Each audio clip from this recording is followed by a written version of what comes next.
Good morning, class 10. Today we will do another chapter in supplementary reader. The name of the lesson is The Necklace. If you have read the story, you must have seen what an interesting end the story has. But if you haven't read the story, I am not going to tell you anything about the end just now. Otherwise, I'm going to I will disclose all the secret which I don't want to. So let us begin. Let us read the story. The story is very interesting to read, and you will see, if you have not read earlier, you will see yourself how the story comes to an interesting end. The Necklace. She was one of those pretty young ladies born as if through an error of destiny into a family of clerks. We are talking about a character, a lady who is a very pretty lady. She is very beautiful, and she is so beautiful that it seems that by mistake she has taken birth in a family of clerks. She had no dowry, no hopes, no means of becoming known, loved, and married by a man either rich or distinguished. That means she is an ordinary lady, although she is extraordinarily beautiful, but she is like any other ordinary lady. She does not have any dowry, she does not have high hopes in life. She has no means of becoming known. She does not want popularity. She does not want love from her husband. She is married to a man, but she has no hopes of being, earlier she had no hopes of getting married to a very rich or to a very famous or distinguished person. And she allowed herself to marry a petty clerk in the office of the Board of Education. So the writer says that this lady had never hoped of marrying a very rich person or a very distinguished person in the society, and she allowed herself, that means she was so simple that without any protest or without any revolt, without showing any disagreement, she married to a petty clerk, an ordinary clerk who worked in the office of the Board of Education. She was simple, but she was unhappy. She was simple. She was not a complicated person. She was simple at heart, but she was not leading a happy life. She suffered incessantly. There was continuous suffering in her life. Due to different reasons, she kept on suffering in her life. She suffered incessantly, feeling herself born for all delicacies and luxuries. That means this lady used to feel that she should have taken birth to enjoy the delicacies and luxuries of life. Somehow she was not contented with her life. She was not happy with the life that she was leading. She was not happy with the fact that she was born to an ordinary, she was married to an ordinary clerk, and she remained unhappy. She kept on thinking of the things which she did not have in her life, and she was unhappy because of those. And she had a feeling that she should have born for enjoying the delicacies and the luxuries of life. She suffered from the poverty of her apartment, the shabby walls and the worn chairs. The place where she lived, the apartment where she lived, was also not very beautiful to look at. The building was not very elegant or beautiful to look at. The walls were shabby and the chairs were worn out. That means there were old chairs kept in the apartment. All these things tortured and angered her. When she saw all these things around her, worn out chairs, shabby walls of the apartment, the things which were lacking in her life, the luxuries which she was missing in her life, when she used to think of all these things, then she was tortured and angered. She became angry. She felt as if she was torturing herself. She was torturing her life, and she used to become angry. When she seated herself for dinner opposite her husband, who uncovered the tureen. Tureen means a hollow dish, empty dish. I am reading again. When she seated herself for dinner opposite her husband, who uncovered the tureen with a delighted air, saying, "Oh, the good pot pie! I know nothing better than that." She would think of elegant dinners of shining silver. She thought of the exquisite food served in marvelous dishes. So, when her husband used to sit at the dining table, and she used to sit opposite her husband, and her husband used to take off the lid of the dish, and the dish had nothing extraordinary but the usual food, the ordinary food which she used to prepare, then she used to think of exquisite food. She used to think of delicious food that could have been served in shining silver. She thought of exquisite food served in marvelous dishes. That means she used to miss the beautiful crockery on the dining table. She used to miss the beautiful dishes in which the food is served in the families of rich people. She used to miss the variety of dishes which are usually served in the families of rich people. So somewhere or the other, she was suffering from, you can say, that inferiority complex was there within her. She used to feel low. She used to feel inferior because she had expected life to give her more than what she had got. She belonged to an ordinary family. She belonged to an ordinary family where her husband was just an ordinary clerk. His income was also not too much. They used to live a simple life, a life like any middle class family can lead.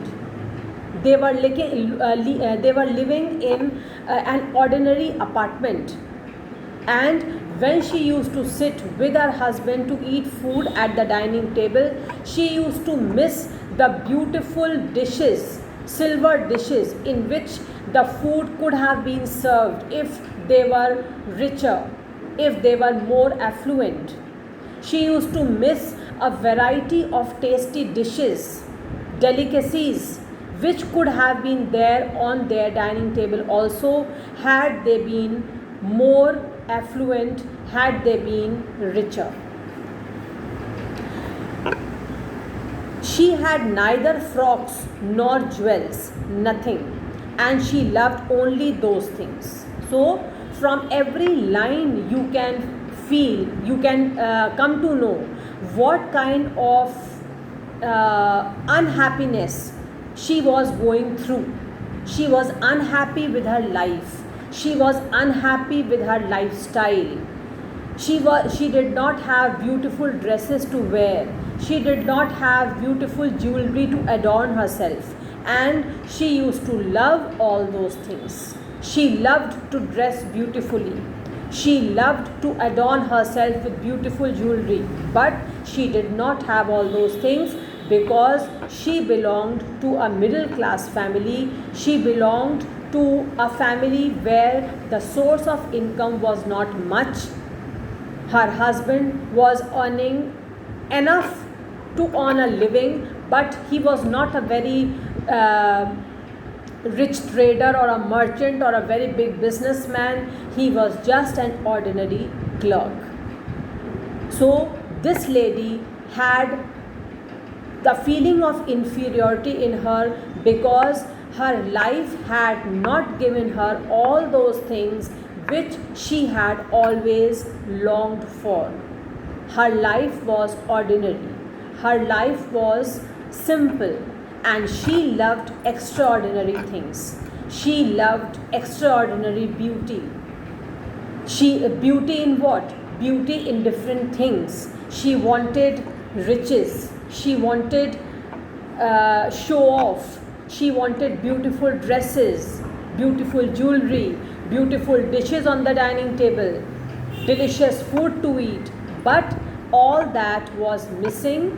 She did not have all those things. That is why, although she was leading a simple life, but she was leading an unhappy life at the same time.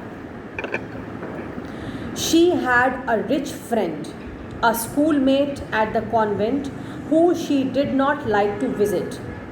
She suffered so much when she returned. She wept for whole days from despair and disappointment. One evening, her husband returned elated. He returned very happy. Elated means happy. One evening, her husband returned elated, bearing in his hand a large envelope. Now pay attention. Here, he said, "Here is something for you." He gave the envelope to his wife happily and said, "There is something for you."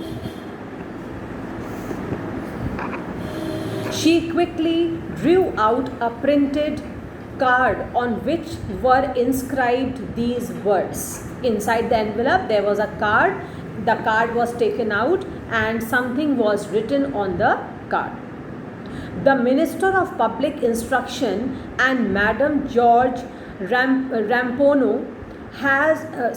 asked the honor of Mr. and Ma'am Loisel's company Monday evening, January 18, at the minister's residence. So, what was inside the envelope? Inside the envelope was a card, an invitation card from the Minister of Public Instruction and Madam George Rampono. They had invited Mr. and Ma'am Loisel's company. They had invited them on January 18th at their residence. Instead of being delighted as her husband had hoped, she threw an invitation spitefully upon the table, murmuring. Spitefully, as if she was taking revenge. In a revengeful manner, she threw the invitation on the table, murmuring something. Her husband had expected that when she will read the invitation, she is going to become very happy, because invitation from a minister is not any ordinary thing. But this lady did not show any happiness. Instead, she threw the invitation and said something. "What do you suppose I want with that?" She said. She is asking her husband, "What do you suppose I want with that?" That means, when you have brought such a big invitation for me, what do you think I should want? "But, my dearie, I thought it would make you happy. You never go out, and this is an occasion, and a fine one." Her husband is saying, "My dear, I have thought that you will become happy when you will see the invitation, because you hardly go out anywhere, and this is a wonderful occasion to go out. This is a fine occasion, because you are not just going out anywhere, you are going to a minister's residence. Everybody wishes one, and it is very select. Everybody wishes one. That means people wish to be invited by such people, and very few people, very selected people in the society are invited as I have been invited. And it is very select.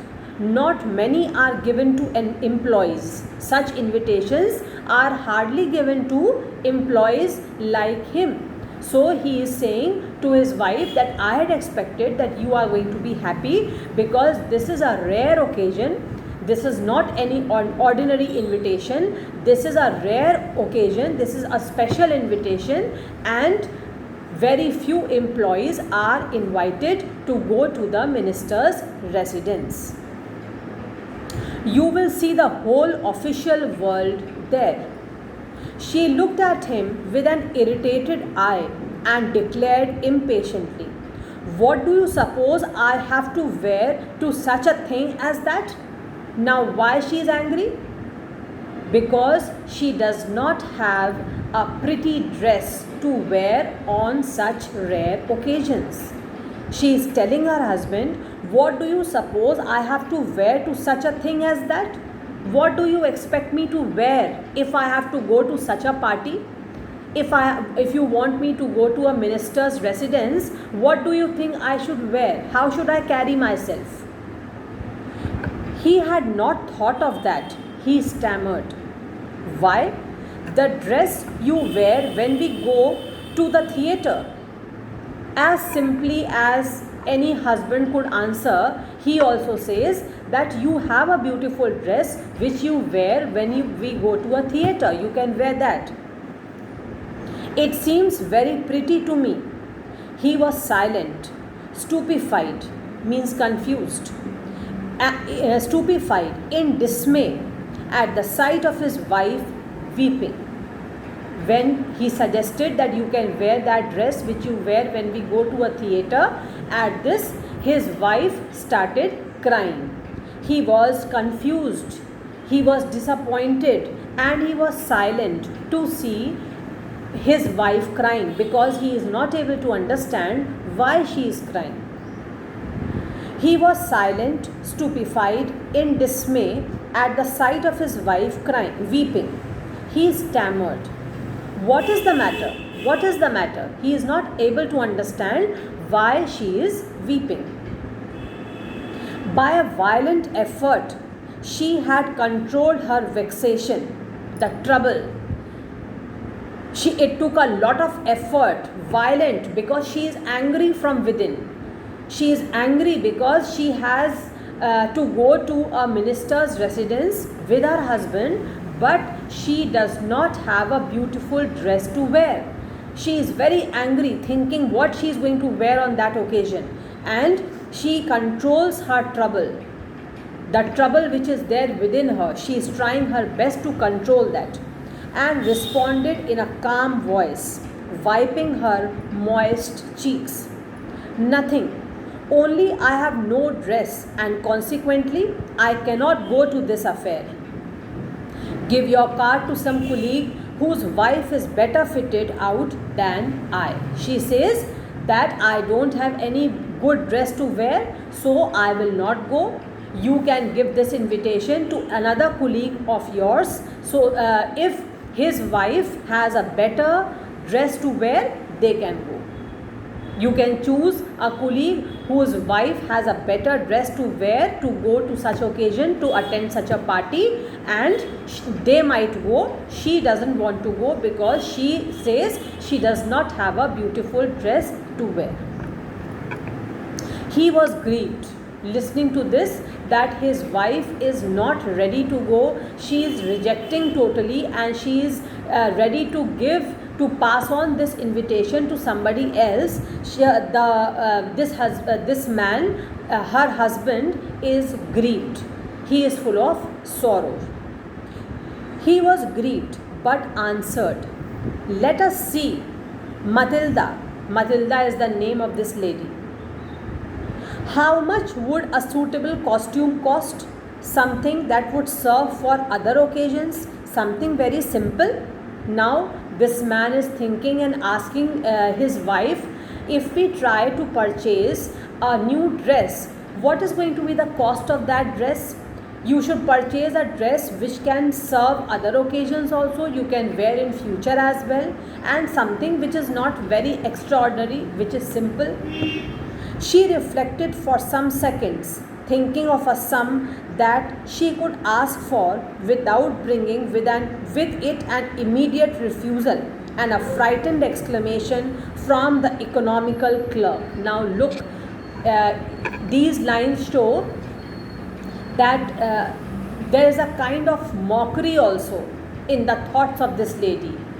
Somewhere she is also making fun of her husband, because her husband was a very much middle class person. He was just an ordinary clerk. That is why, now which lines show that he was an ordinary clerk?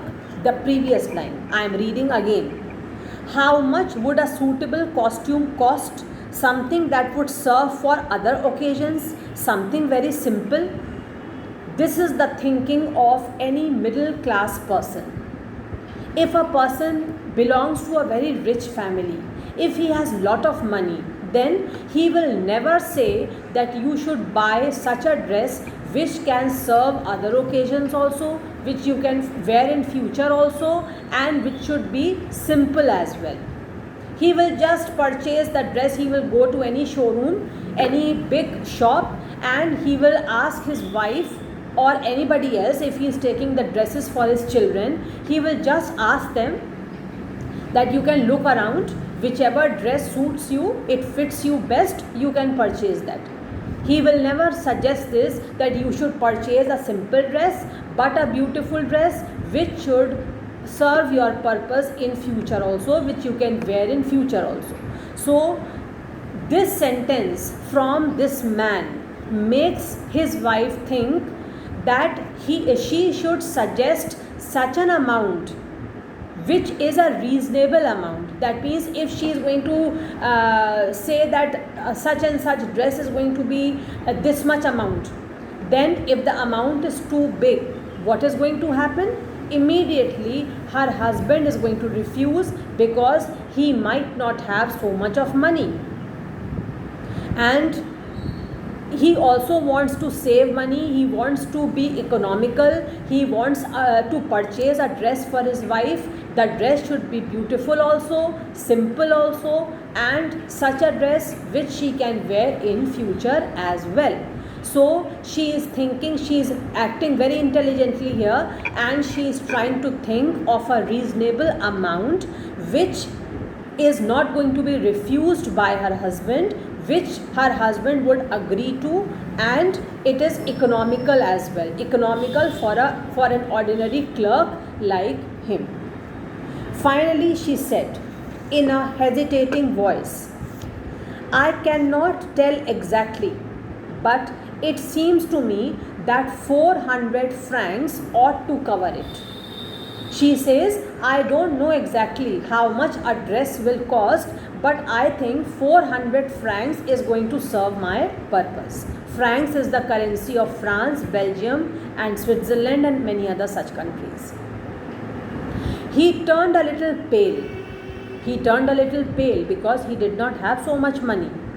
He turned a little pale, for he had saved just this sum to buy a gun, for that he might be able to join some hunting parties the next summer with some friends who went to shoot larks on Sunday. Lark is a bird. So this man had saved the exact amount, 400 francs, because he wanted to buy a gun for himself, so that next summer he could go with his friends for shooting larks on Sunday. Nevertheless, he answered, very well, I will give you 400 francs, but try to have a pretty dress. He agrees and says, I will give you this amount, I will give you 400 francs, but make sure that you are purchasing a pretty dress for yourself.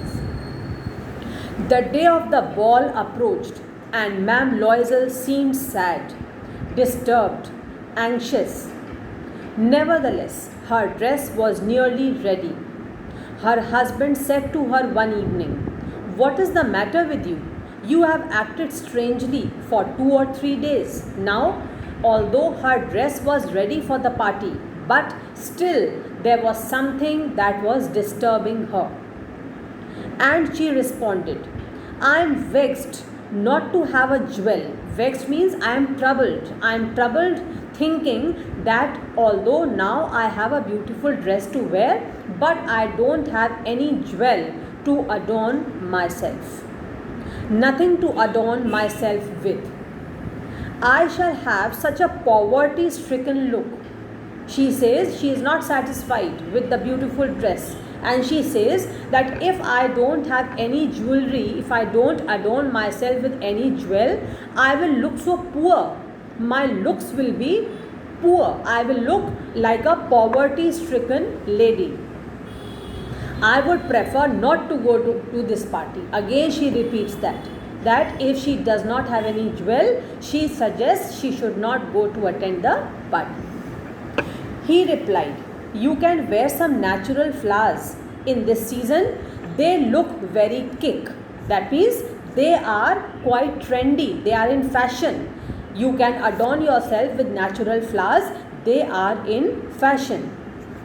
She was not convinced. No, she replied.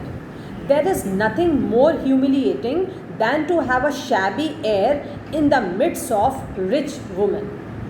Now she did not like this suggestion of putting on natural flowers, adorning herself with natural flowers, and she says that in the company of rich women, among those rich women, she is going to look shabby.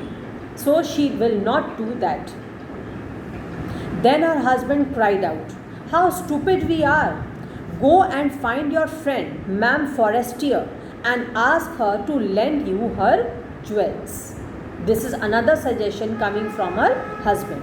Go to your friend, Ma'am Forestier, and she is going to lend you some jewels. She uttered a cry of joy. It is true, she said. I had not thought of that. The next day, she took herself to her friend's house and related her story of distress. So, this was a good suggestion which she liked from her husband, and the next day only she decided to meet her friend and tell her the whole story, how much she is going to tell the story of her distress, means she is going to explain her troubles, her problem, and she was expecting that she will surely be helped by her friend. Ma'am Forestier went to her closet. Closet is the cupboard. Ma'am Forestier went to her closet, took out a large jewel case, brought it, opened it, and said, choose, my dear. She saw at first some bracelets, then a collar of pearls, then a Venetian cross of gold and jewels of admirable workmanship. She tried the jewels before the glass, hesitated, but could neither decide to take them nor leave them. Then she asked, have you nothing more? So she is not able to decide what to wear and what to leave. She wants to have more choices. Why? Yes, look for yourself. The friend says, Madame Forestier says, yes, I have more things. You can look for yourself. I do not know what will please you. Suddenly she discovered. Who discovered? This lady who has gone to take help from Madame Forestier. I do not know what will please you. Suddenly she discovered in a black satin box a superb necklace of diamonds. Her hands trembled as she took it out. She placed it around her throat against her dress and was ecstatic. That means she was extremely happy. When she tried this necklace around her neck, she was ecstatic. She was very pleased. She was very happy. Then she said, in a hesitating voice, full of anxiety, could you lend me this? Only this? Why, yes, certainly. She said, I only want this necklace. Would you lend it to me? And her friend readily agrees and says, certainly. She fell upon the neck of her friend, embraced her with passion, then went away with her treasure. Very happily, she took the necklace with her and went to her home. The day of the ball arrived. Ma'am Loisel was a great success because now she had a beautiful dress and she had a beautiful necklace to adorn herself. Madame Loisel was a great success. She was the prettiest of all in the party. Elegant, gracious, smiling and full of joy. She was In the starting of the story only we had read that she was a beautiful lady. So a beautiful lady wearing a beautiful dress and a beautiful necklace was, all these things were enhancing her beauty. All the men noticed her. She was looking so beautiful that men in the party were getting attracted towards her. All the men noticed her, asked her name. They were trying to find out who that lady was and wanted to be presented. They wanted to dance with her. She danced with enthusiasm, intoxicated with pleasure. She was so happy, as if she was intoxicated with pleasure, thinking of nothing but all this admiration, this victory so complete and sweet to her heart.